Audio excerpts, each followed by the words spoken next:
DGISI lieutenant general Faiz Hamid की अलविदाई मुलाकातें। वजीर आजम इमरान खान ने मुलाकात में पेशा वराना खिदमात को सराहा।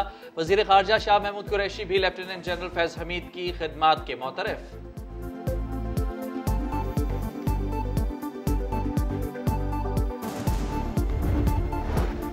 तहरीक लब्बैक के सरबराह साद रिजवी को 8 माह बाद कोट लखपत जेल से रिहा कर दिया गया।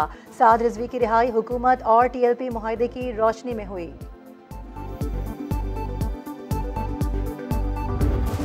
TLP के केस में भी हमने देखा है कि किस तरह से रियासत को पीछे हटना पड़ा। ना ही तो हुकूमत और ना ही रियासत एक्सट्रीमिज्म से लड़ने के लिए उतनी तैयार है जितनी होनी चाहिए। TLP के मामले में हुकूमत को पीछे हटना पड़ा। रियासत को शिद्दत पसंदी का सामना है, इससे लड़ने के लिए उतना तैयार नहीं जितना होना चाहिए। वफाकी वजीर फवाद चौधरी कहते हैं मुल्क में इंतहा पसंदी की वजह मदारस नहीं, स्कूल और कॉलेज हैं। मसला दीनी तालीमात नहीं, उसकी तशरीह करने वालों का है। हमारे यहाँ एक्सट्रीमिज्म की बड़ी वजह मदारस हरगिज़ नहीं, हमारे यहाँ एक्सट्रीमिज्म की सबसे बड़ी वजह हमारे स्कूल और हमारे कॉलेजेस, जहाँ पे एक बाकायदा मंसूबे के तहत 80 की दहाई में और 90 की दहाई में ऐसे उसातिज़ा भर्ती किए गए हैं जो बुनियादी तौर के ऊपर आपको एक्सट्रीमिज्म की तालीम दे रहे हैं। आप लोग सिंध हुकूमत को किसी तरीके से कमज़ोर करना चाहते हैं, इसलिए काम कर रहे हैं और एस्टैब्लिशमेंट डिवीज़न को समझना चाहिए कि ये इस सियासत में ना है। I am giving a very clear warning to the establishment. वज़ीर आला सिंध मुराद अली शाह ने अफसरों के तबादले पर विफाक को वार्निंग दे दी। काबीना इजलास के बाद न्यूज़ कॉन्फ्रेंस में कहा सेक्रेटरी एस्टैब्लिशमेंट डिवीजन सियासत में ना पड़े, झगड़ा हमसे है, हमारे अफसरों को तंग ना किया जाए।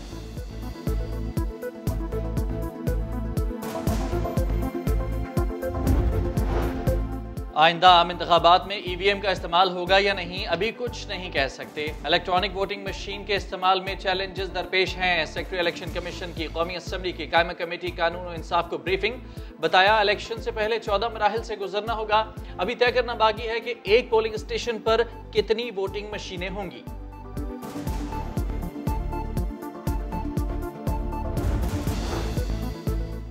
लाहौर में डेथ सर्टिफिकेट के लिए अब मरने की जरूरत नहीं, बस पैसा फेंक और तमाशा देख। माफिया को बेनकाब करने के लिए समा की रिपोर्टर ने पैसे देकर अपना ही डेथ सर्टिफिकेट बनवा लिया। रिपोर्टर तस्दीक के लिए यूनियन काउंसिल गई तो पता चला सर्टिफिकेट बिल्कुल असली है।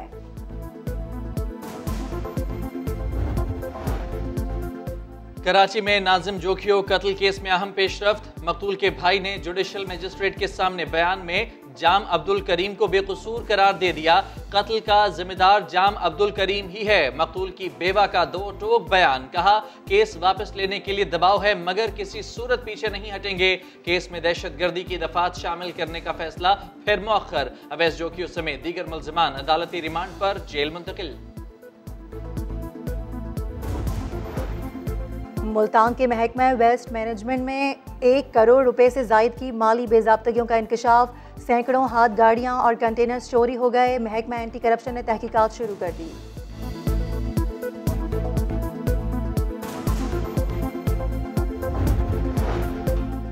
अब इलाका गश्त के नाम पर सैर सपाटे नहीं हो सकेंगे। जिला झंग के तमाम थानों की गाड़ियों में ट्रैकिंग सिस्टम लगा दिया गया। कंट्रोल रूम से पुलिस मोबाइल्स की नकलो हरकत की मॉनिटरिंग की जा सकेगी।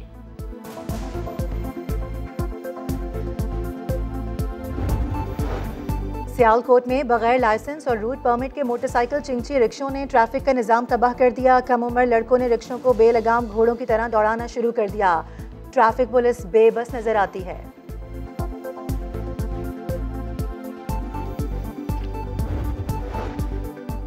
गुजरांवाला में गदागरों की भरमार के बायस शहरी परेशान। तलबा और सिविल सोसाइटी की जानिब से इंसदादे गदागरी मुहिम का आगाज कर दिया गया।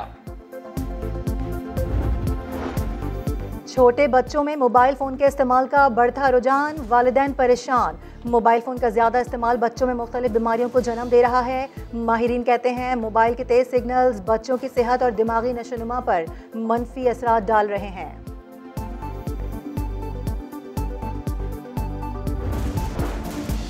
सिखों के रूहानी पेशवा बाबा गुरु नानक के जन्मदिन की तकरीबात जारी।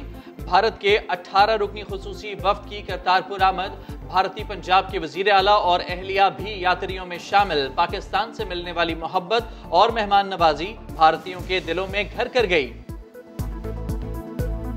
बहुत प्यार मिला है हमें, ये जो दाद हमें दी गई है, हम शुक्रगुजार हैं पूरी पाक गवर्नमेंट की। और पाकिस्तान और बांग्लादेश के दरमियान पहला T20 आज दिन 1 बजे ढाका में खेला जाएगा। सरफराज अहमद को 12 रुकनी स्क्वाड में जगह न मिली। इमाद वसीम भी ड्रॉप। खुशदिल शाह और हैदर अली की टीम में वापसी होगी। कौमी टीम ने भरपूर प्रैक्टिस की। कप्तान बाबर आजम कहते हैं बंगाल टाइगर्स को हल्का नहीं लेंगे।